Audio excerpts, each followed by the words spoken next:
नमस्कार साथियों, आज विश्व स्वास्थ्य दिवस पर आप सबके स्वास्थ्य की मंगल कामना। और मित्रों, आपके साथ आज स्वास्थ्य से संबंधित कुछ चिंतन करने की इच्छा हुई है। और इस संबंध में आपने एक कथन पढ़ा होगा, प्रथम सुख निरोगी काया।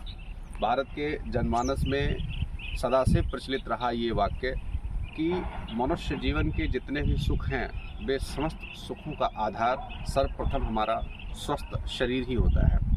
साथियों, आपने ये भी पढ़ा है कि स्वस्थ शरीर में ही स्वस्थ मस्तिष्क भी निवास करता है। स्वास्थ्य के संबंध में अभी एक जो भयानक प्रकोप कोविड का आया था, जिस सब कुछ को आप सबने देखा।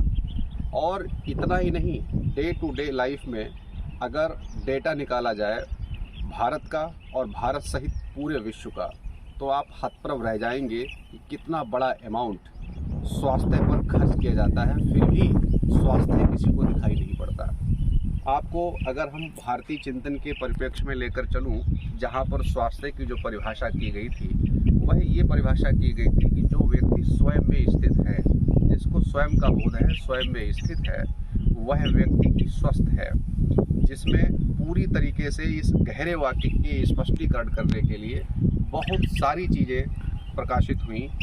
उनमें से कुछ एक आध विषयों को हम स्पर्श करने की कोशिश कर रहे हैं। जब कोई व्यक्ति स्वस्थित होगा, स्वयं का जिसे बोध होगा, इसका अर्थ हो गया है कि वो संसार के जितने भी विकार होते हैं, और विकार क्या करते हैं, मेंटल डिस्टर्बेंस क्रिएट करते हैं। और जब मेंटल डिस्टर्बेंस क्रिएट होता है तो आपकी बॉडी का पूरा जो केमिकल मेटाबॉलिज्म है, ये सब पूरा का पूरा असंतुलित होता है। जब ये असंतुलित होता है तो आपकी हार्मोनल बैलेंसिंग प्रोसेस जो है वो भी डिस्टर्ब होती है, जिसके अंतर्गत क्या होता है, विभिन्न प्रकार की बीमारियां आपको घेरती हैं। और फिर वे बीमारियां जो हैं आपको आर्थिक हानि के साथ साथ आपके समय पुरुषार्थ की भी हानि करा देती हैं। इस गंभीर विषय पर आपने चरक, सुश्रुत, धन्वंतरी के तमाम वांग में पढ़े हैं, उनके ग्रंथ पढ़े हैं, नहीं पढ़े हैं तो उनको पढ़ करके देखिए, तो आपको स्वस्थ जीवनचर्या के सूत्र वहाँ से देखने को मिलेंगे। इस पावन पर्व पर सिर्फ इतना ही कहा जा सकता है कि हम लोग अपनी प्राकृतिक जीवन शैली की ओर वापस लौटें। प्राकृतिक अपना जीवन जिस तरीके से सदा से जीते आए हैं, उसकी ओर ही हम उन्मुख हों। हम अपने भोजन के प्रति सर्वप्रथम चिंतन करें कि हमको क्या खाना है और क्या नहीं खाना है। साथियों, आपको भोजन जो है वो जीवन को संचालित करने के लिए ही करना है। आज की जो एक फूड फैशन आई है, इस फूड फैशन ने बीमारियों को अनावश्यक रूप से वृद्धि करने के सुअवसर प्रदान कर दिए हैं, तो इससे भी आपको बचना होगा। दूसरी बात यह है कि आज इस डिजिटल क्रांति ने क्या काम किया है कि आदमी की नींद का हरण कर लिया है। अब जब नींद का हरण हो गया है तो आपको पता है कि जो हार्मोन, जो बैलेंस आपके शरीर का, जो रस, रसायन, पाचक रस सहित जो तमाम प्रकार की रासायनिक संगठन क्रियाएं जो होती हैं, वो रात्रि में अपना काम करती हैं। अब उस समय आप पता चला कि डिजिटल माध्यम से ही व्यस्त रहते हैं, तो वह चीज़ भी कहीं न कहीं आपके स्वास्थ्य को प्रभावित करती है।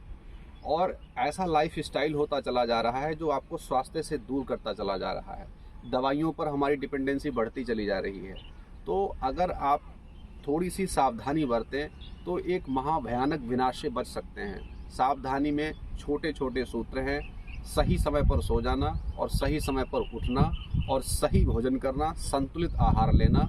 यही आपके सुख का, निरोग का आधार बन सकता है। ये बातें बहुत हल्की सी, बहुत सामान्य सी तो प्रतीत होती हैं, इनको जीवन में उतारना, आचरण में लेकर के चलना आज एक चुनौती से कम नहीं है।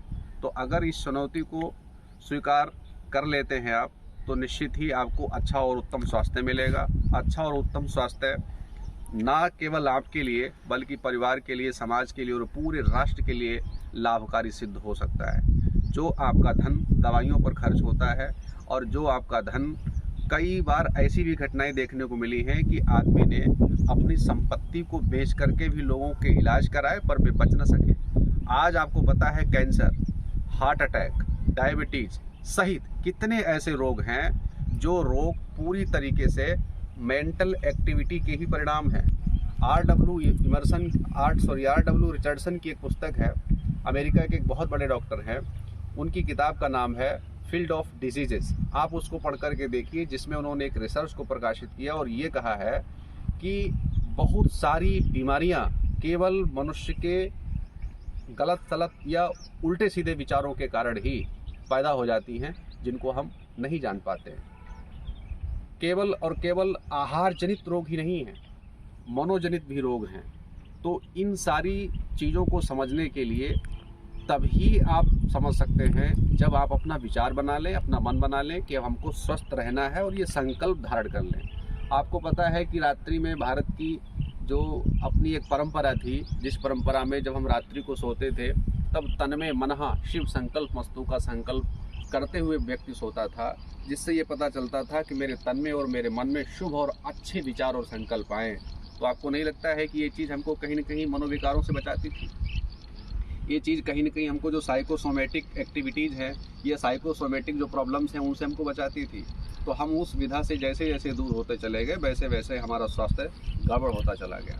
तो मित्रों, इस दिवस पर आप सबको बहुत शुभकामना है और बधाई भी है, और साथ ही एक अपील भी है कि आज आप ये संकल्प कीजिए कि हमको अब स्वस्थ ही रहना है।